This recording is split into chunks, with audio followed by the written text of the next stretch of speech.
Aleluia, Jesus. Aleluia. Oh, glória. Glória a Deus. Tudo é cada momento Aleluia. que me vestir, me faz vir o teu altar. Aleluia. Quero ir contigo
Deus eterno, Pai de misericórdia.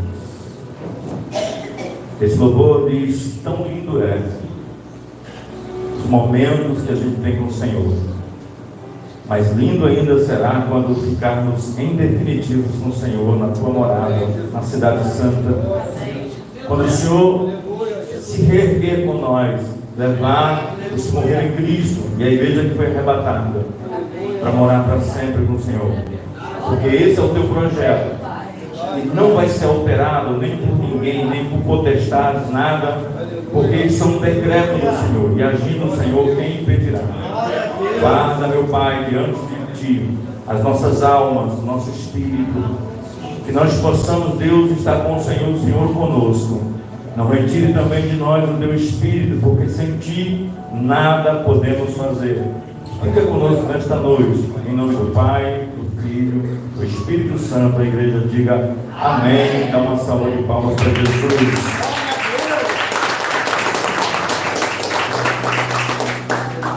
Esse texto é muito conhecido, é Romanos 8, versículo 31 até o 39. Romanos 8, versículo 31 até o 39. Eu poderia ler só o último, o 39, que tem o que eu preciso, mas é bom que a gente entenda em que circunstância está sendo aplicado esses versículos. Vamos lá. Romanos 8:31, a igreja vem comigo e diz: que diremos, pois, estas coisas? Se Deus é por nós, quem será contra nós? Aquele que nem mesmo seu próprio Filho poupou, antes o entregou por todos nós, como não nos dará também com Ele todas as coisas? Quem tentará acusação contra os escolhidos de Deus? É Deus quem justifica. Quem é que condena? Pois é Cristo quem morreu, ou antes quem ressuscitou dentre os mortos, e qual está à direita de Deus e também intercede por nós. Quem nos separará do amor de Cristo? A tribulação, a angústia, a perseguição, a fome, a nudez, o perigo, a espada. Como está escrito: por amor de Ti somos entregues à morte todo dia. Somos reputados como ovelhas para um matadouro, mas em todas as coisas somos mais do que vencedores por aquele que nos amou. Porque estou certo de que nem a morte, nem a vida, nem os anjos, nem os principados, nem as potestades, nem o presente, nem o porvir, nem a altura, nem a profundidade, nem alguma outra criatura nos poderá separar do amor de Deus, que está em Cristo Jesus, nosso Senhor. Amém e amém. Eu quero estar falando um pouquinho hoje sobre uma palavra que a gente, eu não digo uma palavra, um sintoma que a gente, sem querer, a gente acaba absorvendo ele, que é a culpa. Muitos de nós, às vezes, carregam uma culpa ou uma culpabilidade por conta dos nossos erros e acertos, porque somos pecadores, somos falhos.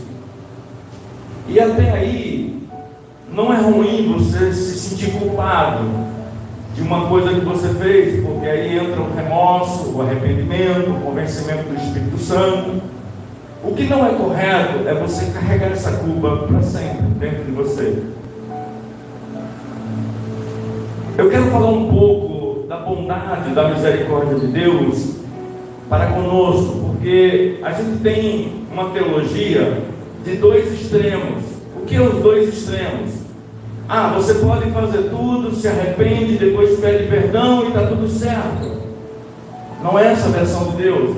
Também tem a outra versão de que eu erro, não tenho mais direito à absolvição, não tenho mais direito a um julgamento justo da parte de Deus, porque eu sou um caso perdido. Então tem esses dois extremos. E nós não estamos nesses dois extremos, nós estamos no meio desses dois extremos. E qual é o meio? O meio é que eu e você somos errantes aqui na terra. Somos pecadores. O próprio texto diz que nós éramos como errantes aqui na terra, pecadores. A Bíblia diz que Deus olhou um dia, aliás, Ele olha todos os dias, Ele olhou, mas com um olhar mais clínico, específico, para procurar alguém justo aqui na terra, no Salmo 14, versículo 2. E quando Deus passeou com os olhos dele na terra, Ele não achou um justo sequer. E quando você não acha uma pessoa justa sequer, você acha pessoas condenadas. Porque o oposto de uma pessoa justa ou absolvida é uma pessoa condenada. Então, em outras palavras, nós éramos condenados. Esse mesmo texto diz que nós estávamos como ovelhas refutadas em direção ao quê? A um matadouro, para morrer como sentenciado.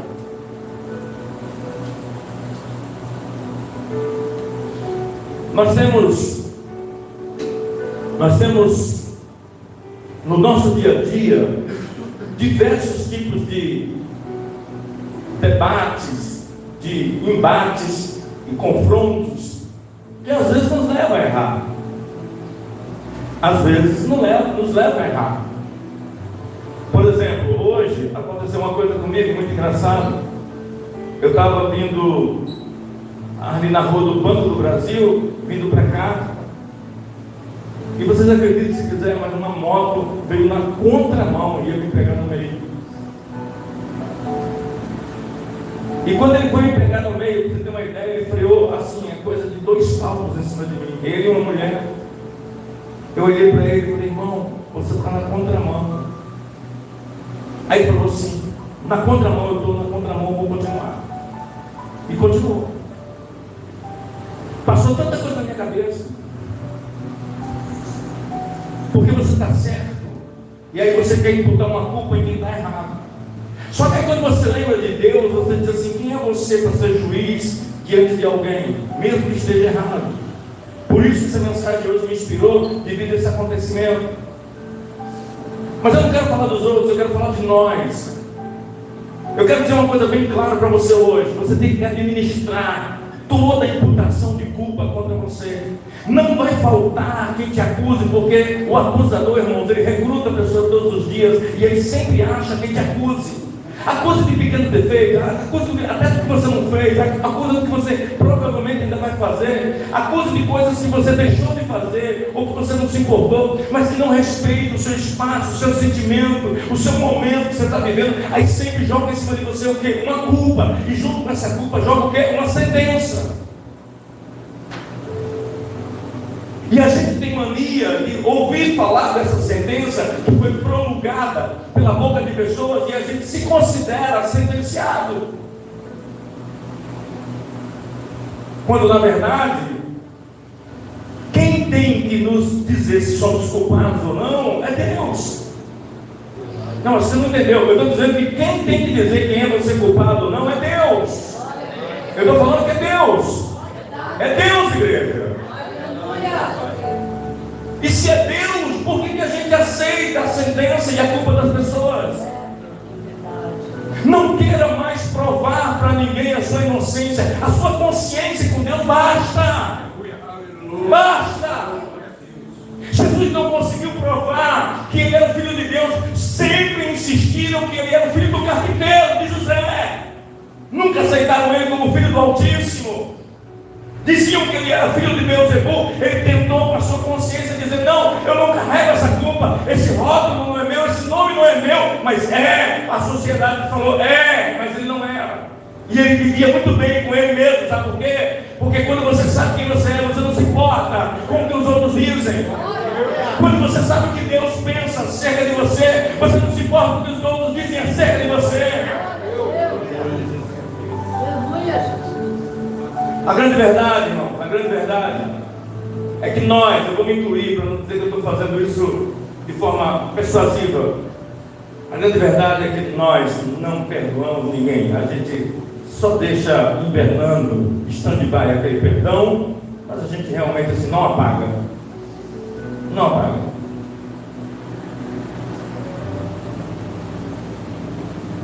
Outro dia uma pessoa, agora recentemente ela tem uma contadora. ela mandou um telefone de uma pessoa, que era para tirar uma guia para mim, e ela mandou o telefone dessa pessoa, e eu, naquele momento, naquele calor do momento, fui apagando mensagem, por causa do meu celular fica cheio, fica travando, sem querer eu apaguei o telefone do cara, e eu tanto pedi a ela que eu precisava. E quando eu apaguei, eu fiquei desesperado, porque eu fui buscar na lixeira, fui buscando no centro, descobri que a minha lixeira estava no automático, se esvaziando, não guardava na lixeira. Sabe o que eu vim fazer? Eu tive que ir lá nela de novo, mexer de novo naquela ferida, dizer para ela que eu precisava do telefone de novo. Às vezes a gente faz isso com a culpa. A gente vai lá aonde aquela pessoa nos culpou e a gente ainda está agarrado na culpa da pessoa, porque a gente aceita a sentença. Se você não aceita, se você está livre da culpa, se a sua consciência está tranquila, fique em paz. Deixa eu dizer uma coisa para você. Essa mensagem para você hoje é: você já é absolvido. Você já é absolvido. Você já é absolvido. Eu vou falar de novo. Você já é absolvido. Você já é absolvido. Você já é absolvido. Você foi absolvido. A sentença foi 7-0. Os 7 carniçais, os 7 números de Deus disse para você hoje: você já foi absolvido. Para de dizer: eu poderia ter feito isso, eu poderia ter tentado mais, eu poderia ter ajeitado ali, aqui. Não, você fez o que tinha que fazer. Você está absolvido.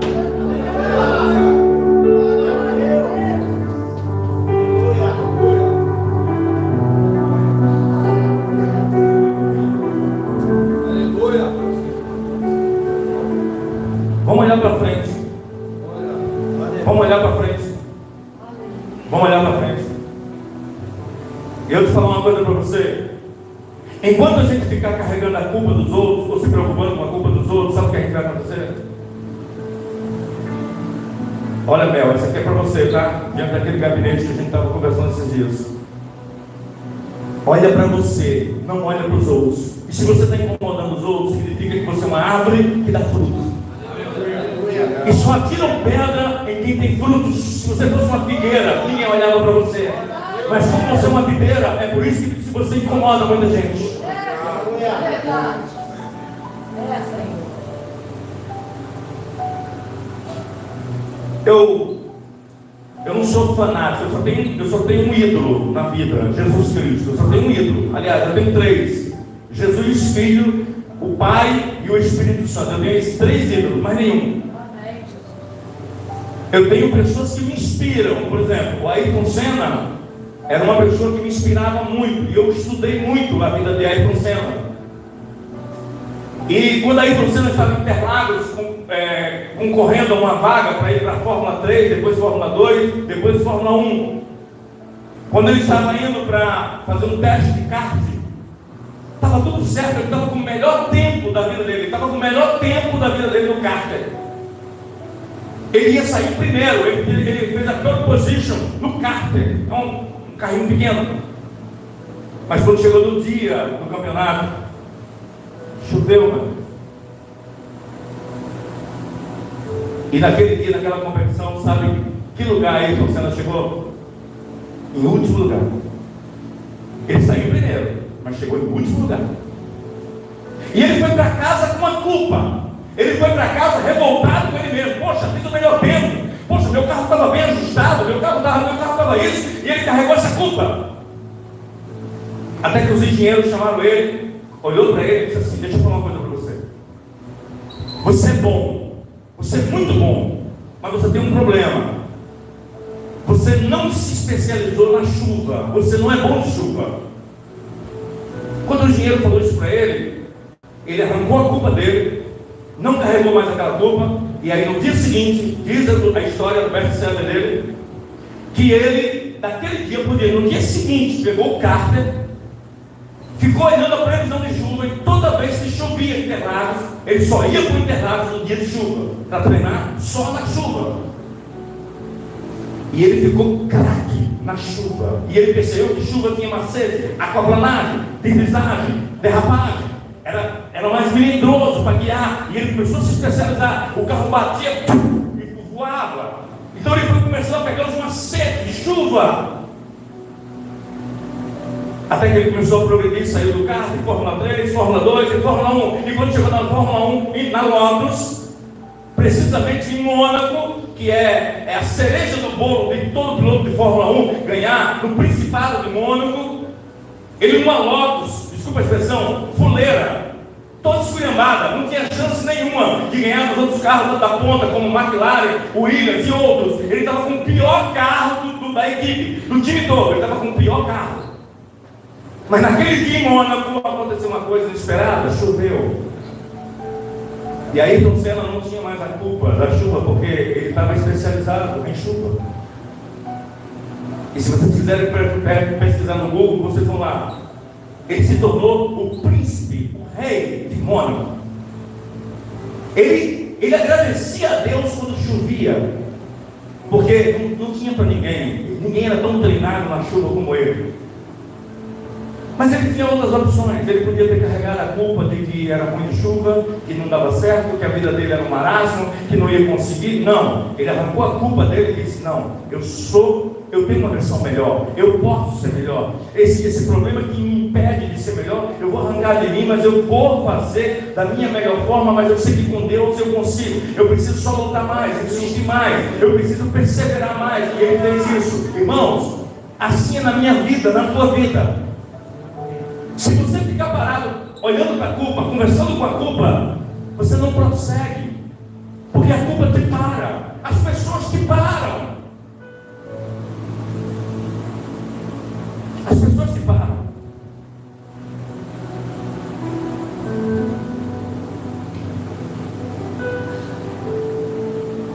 O que eu disse no começo? Tem dois extremos. O extremo de que você está salvo, quer você seja culpado ou não, e quer você confesse ou não, e o outro extremo que é: eu acho que eu não sou digno de ser isso, de ser aquilo. Quando Jesus foi ao batismo dele próprio, ele foi se encontrar com o seu primo, e o seu primo João Batista disse assim para ele: eu não sou digno de te batizar. Se humilhou diante dele. Mas Jesus disse: você é digno sim. Por que você se acha que não é digno? Eu vou dizer para todo mundo que você vai ser o mais lindo nascido de mulher, mais do que Moisés, mais do que... Sabe por quê? Moisés desejou ver o que você está vendo. Você presta atenção, João, olha para mim, João, você é digno. Mas eu sou esquecido, eu como gafanhoto, eu só vivo pelo deserto, todo mundo fala que eu sou doido, que eu sou pneu, que eu não tenho juízo. Você tem juízo sim, pois nascido de mulher não tem melhor do que você, João. Arranca a tua culpa, porque a partir de hoje você é o maior, João. Você é o maior do reino de Deus, nascido de mulher, mais do que eu, porque eu sempre existi. Eu só vim aqui incorporado para poder fazer um sacrifício por você, João. Eu te amo, você é digno. Arranca essa culpa, João.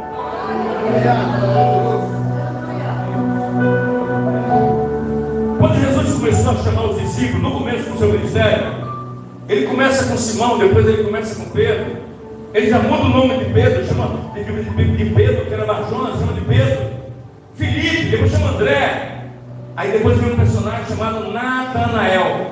Quando ele vai chamar Natanael, olha o que acontece. Natanael, antes de encontrar Jesus, Pedro chega e André para Natanael e fala assim: Natanael, você acredita que nós achamos aquele que havia de vir, o Filho de Deus? Sério? Da onde que ele é? De Belém, de Guarapari, de Kubitschek, de São Gabriel, de Santa Margarida, da Praia do Morro, lá de Setiba, de Santa Rosa. Aí Natanael fala: pode vir coisa boa de lá? Ou seja, uau, difícil. Não deve ser o Filho de Deus não, porque olha de onde vem, olha a origem de onde vem. Só tem problema lá em Jerusalém. Não pode ser, não pode ser. Então vem ver. Aí ele vem. Quando Jesus chega perto de Natanael, Jesus olha para Natanael e diz assim: bom homem abençoado. Aí Natanael fala: de onde você me conhece? Ele: eu te vi você debaixo da árvore fazendo isso. Aí Natanael falou: Me perdoe, porque eu falei mal do Senhor. Falei mal do seu povo, do seu lugar e da sua origem. Jesus disse: não se culpe, só vem e siga-me, mas arranca a sua culpa. Eu sabia que você ia falar isso. Quando Deus chegou para Pedro, depois de negá-lo, Deus chegou para Pedro e disse: ei, por que você ainda está se culpando? Eu já sabia que você ia me negar. Tudo isso fazia parte do script, da história da minha equipe. Eu sabia que a minha equipe era falha. Eu sabia que meus filhos eram falhos.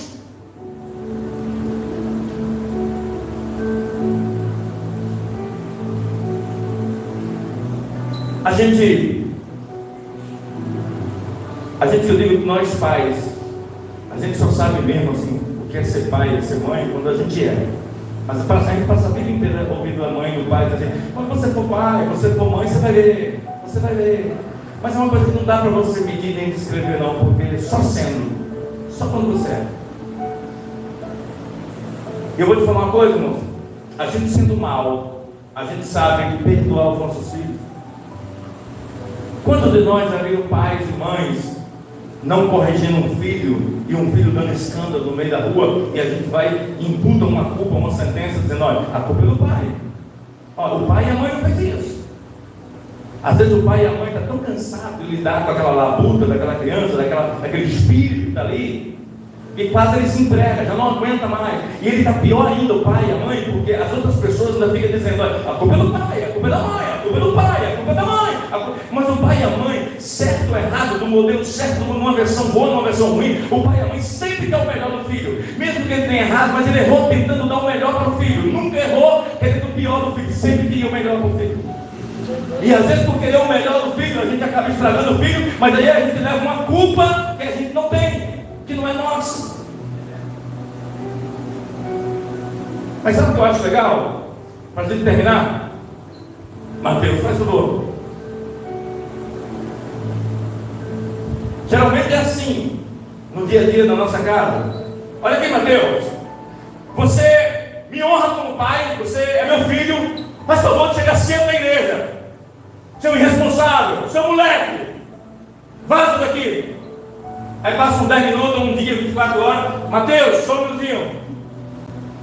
Eu esqueci que você tem que pegar a Amanda hoje, né? Você vai querer o carro, toma, o carro. Papai está meio afolado na hora ali, mas tchau, vai com Deus. Nós. O mal faz isso. O mal sabe fazer isso com os filhos. Agora imagine Deus. Que já sabia que você ia fazer isso. Que você acha que você surpreendeu Deus com aquele desastre que você fez. Você acha assim: acho que eu causei um espanto em Deus. Mas eu sabia que você vinha de amarelo hoje, quarta-feira.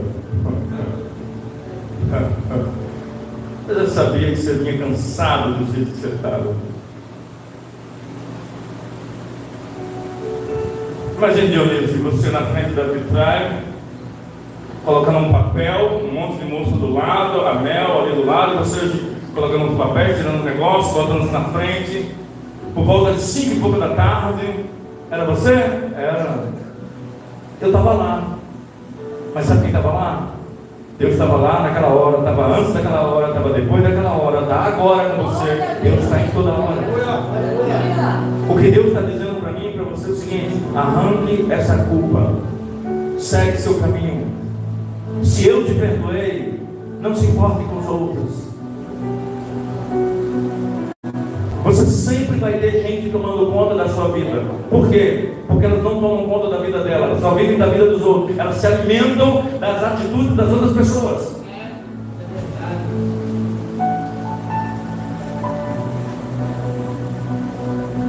É possível, Agnes, Bruno,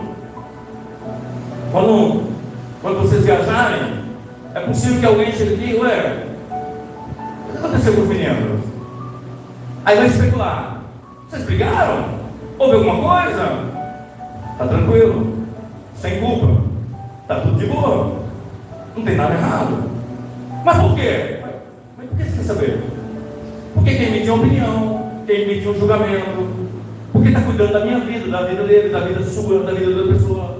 Quem cuida da vida dos outros nunca cuida da dela. Mas ainda que alguém cuide da nossa vida, cuide, quando eu digo assim, que espione a nossa vida, que queira imputar sobre nós uma culpa, deixa eu dizer uma coisa para você: todavia o Senhor já nos absolveu. Desde que você e eu confesse, se você confessar. Olha, irmão, hoje eu pensei naquele cara na contramão, queria me pegar no meio, bem no meio, me rachar. Eu passou um pensamento, mas tão ruim, que nem Virgulino queria aquele pensamento. Aí quando passou aquele pensamento, eu falei: Senhor, eu vou andar 10 metros, vai parar a moto, 10 metros depois, falei: Senhor, me perdoa. Falei que tomara que o caminhão pegue aquele irmãozinho de frente. Senhor, não quero que aquele caminhão pegue ele não, pelo amor de Deus. Você nem se está salvo. Tem misericórdia de mim, Senhor. Ah, mas o pastor é humano. Pastor pega. Todos nós pecamos, essa é a verdade. Mas ninguém tem o direito de ser juiz de ninguém. Aleluia.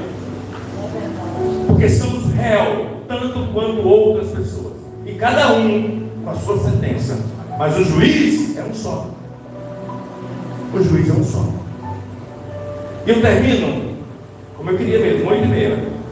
Eu termino dizendo a última coisa. Pastor, me prova que tem um Deus que te defende. Eu vou dar o último exemplo, vai para Mateus 12. Eu vou dar o último exemplo. Quando os discípulos de Jesus erraram, eu vou usar Jesus como defensor público. Eu vou usar Jesus como defensor meu e seu. Quando os discípulos erraram 3 vezes, olha, comeram com as mãos sujas, comeram no sábado e ainda roubaram milho na roça dos outros. Aí você vai dizer: pastor, Jesus passou a mão na cabeça de quem roubou milho na roça dos outros? Não. Jesus deve ter chamado ele depois em particular e falou assim: não pega mais milho na roça dos outros, que senão você não entra no reino do céu com o papai.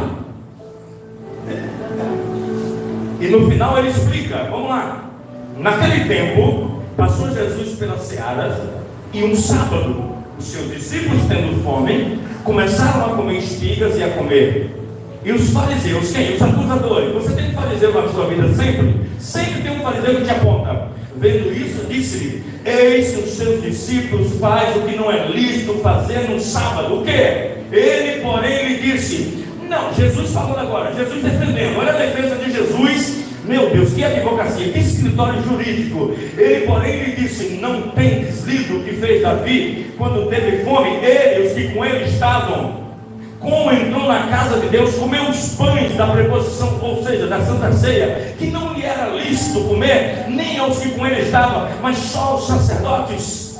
Não tendes lido na lei que os sábados, os sacerdotes no templo violam o sábado e fica sem culpa também? Pois eu vos digo que está aqui quem é maior do que o templo. Eu sou o templo. Mas se vós soubesse o que significa misericórdia, eu quero não sacrifício, não condenarei os inocentes, não condenarei os inocentes. Você não vai ser condenado, você não vai ser condenado. Se te condena, mas Deus te absolve hoje. Você foi absolvido, você está absolvido hoje. É você toma posse que você está absolvido.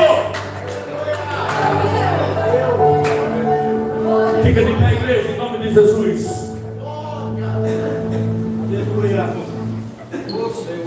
Aleluia. Você não tem essa culpa. Você não tem essa culpa. Aleluia.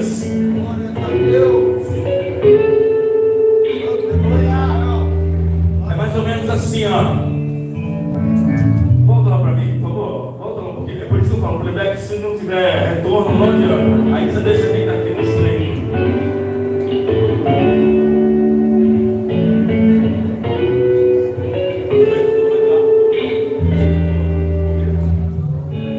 Provas que eu já passei. Tá bom. É bem difícil, Senhor. A gente às vezes ouvir acusações do meu pecador.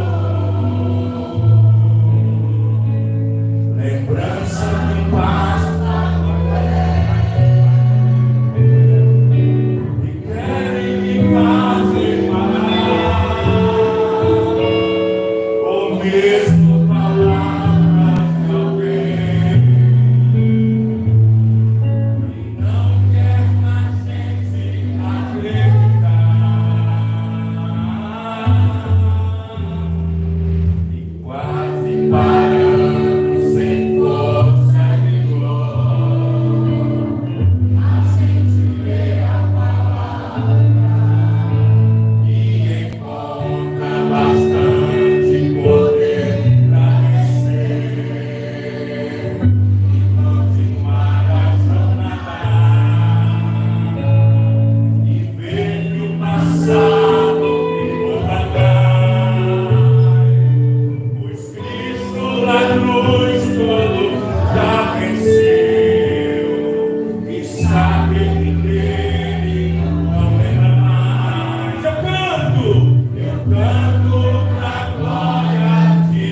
Diga, vou andar de cabeça erguida, sem culpa.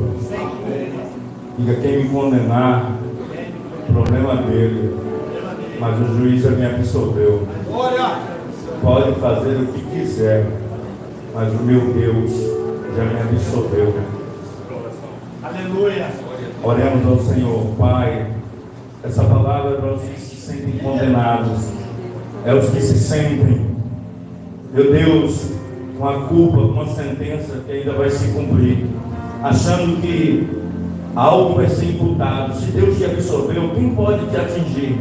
Se Deus já tirou você dessa culpa, quem vai te culpar? Se é Ele quem absolve, se é Ele quem anula, se é Ele quem faz uma nova vida em você e em mim. Senhor, no nome de Jesus, nós declaramos toda sorte de bênção, por favor, toda sorte de bênção, por favor, Senhor.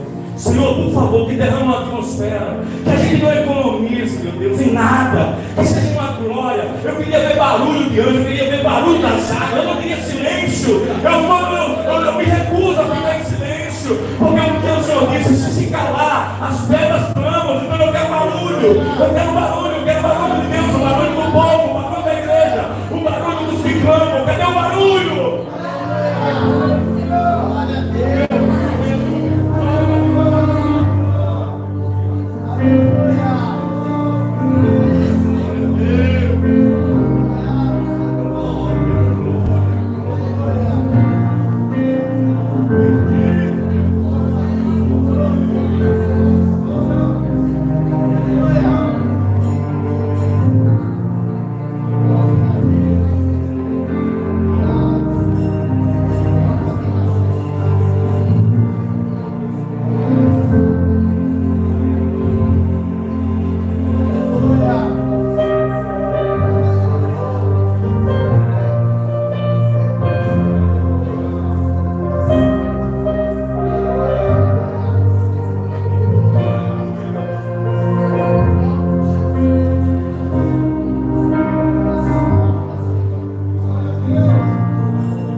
Diga, bota a mão no seu coração, diga: eu não tenho mais culpa.